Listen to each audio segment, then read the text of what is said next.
Gustav IV Adolf was born on November 1st, 1778 at Stockholm Palace, the son of King Gustav III and Queen Sophia Magdalena. The people of Stockholm were granted daily access to view the newborn crown prince, a gesture of openness from the royal family. However, this access posed challenges, especially when the court mistress, Hedvig Sophia from Rosen, expressed discomfort about the public setting in which the young prince had to be cared for. Despite her concerns, King Gustavus III insisted that the prince become accustomed to being dressed in public. Due to a smallpox epidemic, these public viewings were briefly halted, but resumed after the prince's baptism. Rumours quickly surfaced questioning the legitimacy of Gustavus IV's paternity, suggesting that the nobleman Adolf Fredrik Munk, who had assisted the royal couple in their intimate life, might have been the true father. These rumours, though unfounded, were persistent, even being recorded in the Swedish nobility's family tables, which speculated that Munk may have been secretly married to Queen Sophia Magdalena and was the presumed father of the crown prince.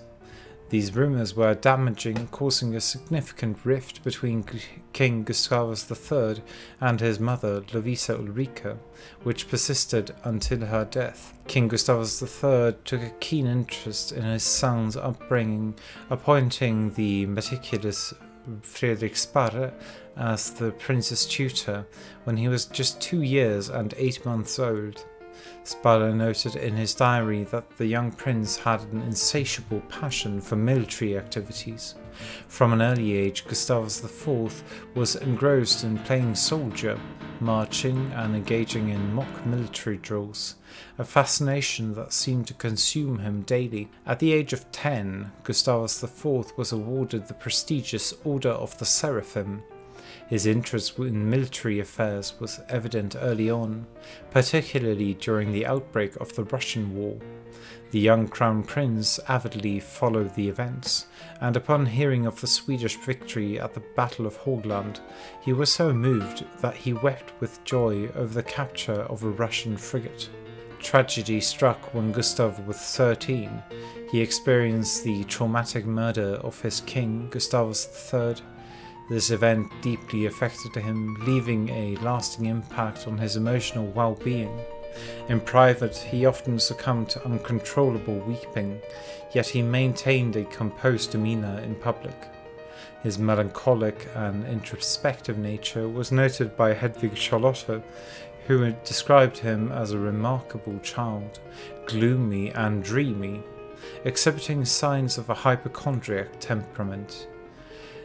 Despite his good health, Gustav was pale, thin, and appeared much younger than his years, rarely displaying the joy typical of children his age.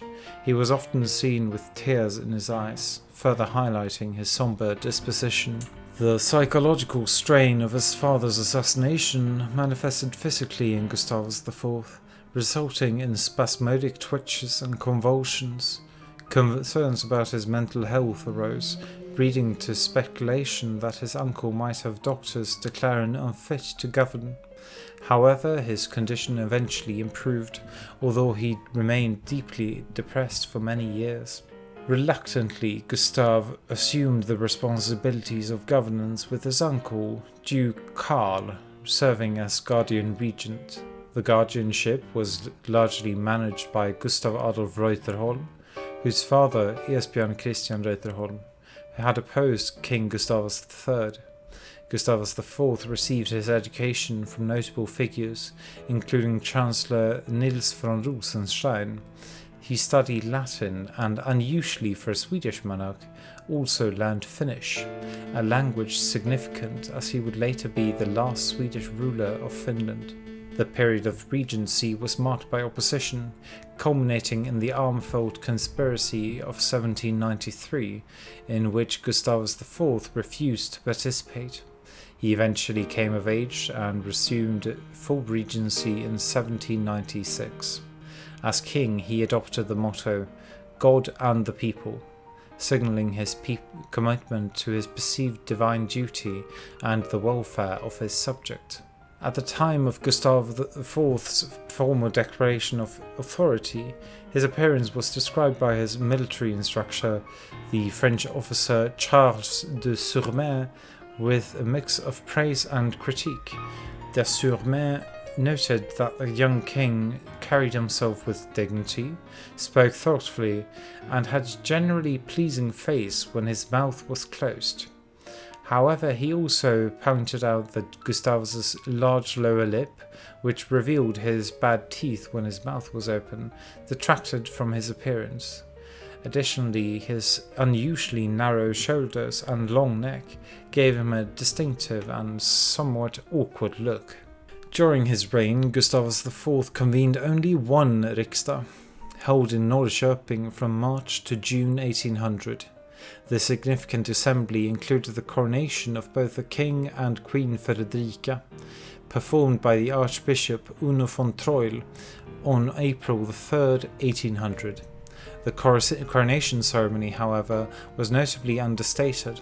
An observer remarked on the lack of grandeur, noting that neither the venue nor the arrangement provided the much expected splendour. The king resided in a modest wooden house, the church was small and unremarkable, and the weather was dismal, with rain pouring down all day as if the heavens had been opened. From November 1806 to May 1807, the Swedish court relocated to Malmö, where Gustavus IV, Queen Fredrika, and their 3 children took residence at Stortorget. The move also included the royal court and parts of the diplomatic corps, necessitating the use of nearby buildings to accommodate the entourage. This influx of distinguished guests occupied much of the northern side of the square. In recognition of the royal family's presence, 2 public squares in Malmö were named in their honour: Gustav Adolfs torg after the king and Drottningtorget after Queen Fredrika. Gustav was rigid in his policies and had an unwavering belief in his divine right to rule. This contributed to a waning confidence in his leadership during the tumultuous period of Napoleon's rise across Europe. His conviction in the divine legitimacy of kingship made him indifferent to the growing concerns of his subjects and advisors. The tension between Gustav IV and Napoleon Bonaparte escalated notably after the dissolution of the League of Armed Neutrality. In 1803, Sweden entered into an agreement with Great Britain, further straining relations with France. The convention secured compensation from Britain for Swedish convoys seized during previous conflicts with France. It also protected Sweden's key exports from British confiscation, provided they were destined for neutral ports. However, the agreement allowed Britain to seize contraband headed to enemy ports, a concession that angered Napoleon. Viewing Sweden's accord with Britain as an affront, Napoleon used the French press, including the newspaper Le Moniteur, to criticize Gustavus's actions as unworthy and subservient. The friction between the Swedish and French rulers intensified during a prolonged visit by Gustavus IV and his wife to their relatives in Baden in the summer of 1803. Originally planned as a short visit, it extended into a year-long stay. During this time, Gustavus IV mingled with French émigrés who had fled the revolution, deepening his disdain for revolutionary ideas and Napoleon himself. Among these influential figures was the mystic Johann Heinrich Jung-Stilling, who had a significant impact on the king, reinforcing his aversion to Bonaparte and shaping his increasingly obstinate foreign policy stance. This period marked a critical point in Gustavus's reign, as his inflexible policies and personal convictions began to alienate both domestic and international allies, setting the stage for further challenges to his rule. Gustavus IV was profoundly disturbed by the arrest and execution of the Duke of Enghien, a descendant of the French royal family, by Napoleon in the spring of 1804. In response, he immediately ordered the Swedish ambassador to leave Paris, demonstrating his disapproval. When Napoleon soon after declared himself emperor, Gustavus refused to acknowledge this new title, urging other European princes to do the same. Napoleon retaliated with a scathing article in Le Moniteur, mocking the Swedish king's youth and inexperience. The article criticized Gustavus's refusal to heed the counsel of his ministers, accusing him of jeopardizing his country's welfare for vain and fantastic passions. It warned him against inciting the German state to war, suggesting that Sweden lacked the power to influence the outcome effectively. Further escalating tensions, the French government made it clear that while they harbored no ill will toward the honest and handsome Swedish nation, they did not regard Gustavus with the same respect as his predecessors. This led to the expulsion of the French ambassador from Stockholm and a complete severance of diplomatic relations between the two countries. Sweden banned the import of French books and newspapers and prohibited any mention of France's internal affairs or Napoleon in the Swedish press, where he was derogatorily referred to only as Monsieur. Simultaneously, Gustavus openly supported the exiled Bourbon monarchy, hosting them at the governor's residence in Kalmar. The future Louis XVIII, along with other notable émigrés, were received with full royal honours, maintaining a semblance of Versailles courtly etiquette. A Swedish military detachment was even assigned to guard the pretender of the French throne, treating him as a reigning monarch. Gustav's disdain for the French Revolution and Napoleon, coupled with his unrealistic assessment of Sweden's military capabilities, ultimately led Sweden into the Swedish-French War of 1805 to 1810. His decision was also influenced by Sweden's economic dependence on trade with Great Britain, aligning the country against the continental system, a trade blockade imposed by Napoleon against Britain. Despite this opposition, the Treaty of Paris forced Sweden to join the continental system, highlighting the country's vulnerable position and the consequences of Gustavus's rigid foreign policy. The Finnish War of 1808 to 1809 culminated in defeat for Sweden, resulting in the loss of Finland to Russia as stipulated in the Treaty of Fredrikshamn, signed on September 17, 1809. However, by the time this treaty was finalized, King Gustav had already been deposed. Discontent with the king had been simmering for years, and it eventually sparked a rebellion. On March 7, 1809, Georg Adlersparre took command of the Northern Army in Värmland, leading an uprising against the king. Upon hearing the news, Gustav planned to leave Stockholm to take command of the Southern Army and counter the rebels. Realizing the urgency of the situation, the coup plotters, including some in Stockholm, decided to act swiftly to prevent the king's departure. On March 13th, Karl Johan Adelkreutz and 6 other officers confronted the king at the castle, stating that the nation was alarmed by the kingdom's dire strait and his proposed departure. The officers arrested Gustavus and placed him and his family under house arrest at Gripsholm Castle. On May 10, 1809, the Swedish states formally deposed him, declaring that both he and his family, including the 10-year-old crown prince, were permanently barred from the Swedish throne. The king received this news with a calm demeanour, expressing trust in divine providence, as he mentioned in a letter to his uncle, Duke Karl. However, upon learning about the unanimous decision to depose him, he was deeply moved and wept for a long time. For a long period, historians depicted Gustav Adolf as an ineffective and emotionally volatile ruler, influenced heavily by the perspectives of the men of 1809 and their successors. These accounts often portrayed him as a ruler whose decisions were driven by fleeting emotions, sometimes bordering on irrationality. In an attempt at damnatio memoriae, a practice aimed at erasing the memory of certain figures, the state recalled medals awarded by Gustavus and replaced them with new ones devoid of his name. Memorials and other emblems bearing his name was also removed. Nevertheless, a few namings survived this purge. Viby parish in Skåne, renamed Gustav Adolf in honor of the prince's christening, retained its name. Similarly, the Gustav Adolf parishes in Värmland, formerly Deglundan, and Västergötland, a breakaway from Habo parish, continue to carry his name. In southern Lapland, the towns of Fredrika, Wilhelmina and Dorothea were named after Gustav Adolf's consort, Queen Fredrika Dorothea Wilhelmina. In Finland, there is also a municipality called Gustav Adolfs. By the end of the year, the deposed royal family was exiled. They were discreetly escorted from Karlskrona with the accompanying officers disguised as civilians but secretly armed. The family's quiet departure marked the end of Gustav's tumultuous reign and a significant chapter in Swedish history. After their departure from Sweden, the exiled royal family made a brief stop in Copenhagen and then in Frankfurt before being welcomed by Fredrika's mother in Bruchsal. They settled in the castle of Baden, where Fredrika had spent her childhood.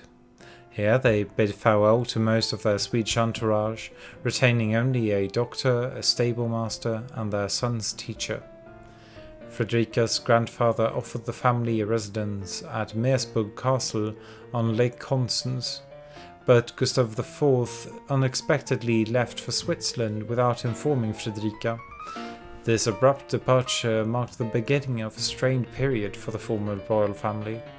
The Swedish estates had allocated a royal maintenance of 100,000 riksdaler, funded partially by the seized wealth of the royal family. However, the payment was conditional upon the family not setting foot on Swedish soil or changing their residence without permission from the Swedish government. Gustav had refused these terms, declining the support and leaving his share to his wife. He had earlier rejected any assistance from Sweden, expressing in a letter to his uncle his desire not to burden his homeland with expenses on his behalf. The separation between Gustav IV and Fredrika became official in 1810. Fredrika settled with their children in Karlsruhe, while Gustav relocated to Basel. In 1811, he initiated divorce proceedings, citing his desire for a simple religious life with a spouse from a noble but non-royal background. He also expressed a wish to have more children outside the constraints of royalty. Fredrika opposed the divorce, but it was finalized nonetheless. Post-divorce, Gustavus led an interesting life across Europe under various aliases, including Count of Gottorp and later Colonel Gustafsson. He had several mistresses and fathered children with 3 of them, including triplets with 1 woman. The only child he acknowledged was Adolf Gustafsson, born in 1820 to his mistress Maria Schlegel. Despite his wandering lifestyle, he maintained correspondence with his mother until her death in 1813. In 1812, he attempted to marry a servant girl named Iselin, but the plan fell through as local priests refused to officiate the marriage. Iselin later abandoned him after allegedly infecting him with a venereal disease and stealing from him, just as he was planning a pilgrimage to Jerusalem. In October 1833, Gustavus took residence in the Weißes Rösli in St. Gallen. He was known for his consistent attire, a blue, somewhat worn frock coat buttoned up to the neck, and a black scarf. The innkeeper described him as a good man but extremely stubborn. 4 years later, on February 7th, 1837, Gustavus died there of a stroke, alone and impoverished, closing the final chapter of a life marked by dramatic shift in fortune and circumstance. After the marriage of Crown Prince Gustav V to Victoria of Baden in 1884, who was Gustavus Adolphus's great-granddaughter, the remains of the deposed king were returned from Oldenburg to Riddarholmskyrkan in Stockholm. This event marked the beginning of a reassessment of Gustav IV's previously maligned legacy in Sweden. During his lifetime, despite his pull from power, Gustav Adolf was admired by many for his steadfast opposition to Napoleon. This admiration inspired several poets and writers to pay tribute to him. British poet William Wordsworth in 1809 penned a poem acknowledging Gustavus's unwavering resolve, introducing it with the line, "Do not call the royal Swede unfortunate, who never did to fortune bend the knee." These literary tributes and the later return of his remains to Sweden contributed to a more nuanced understanding of Gustav's life and reign.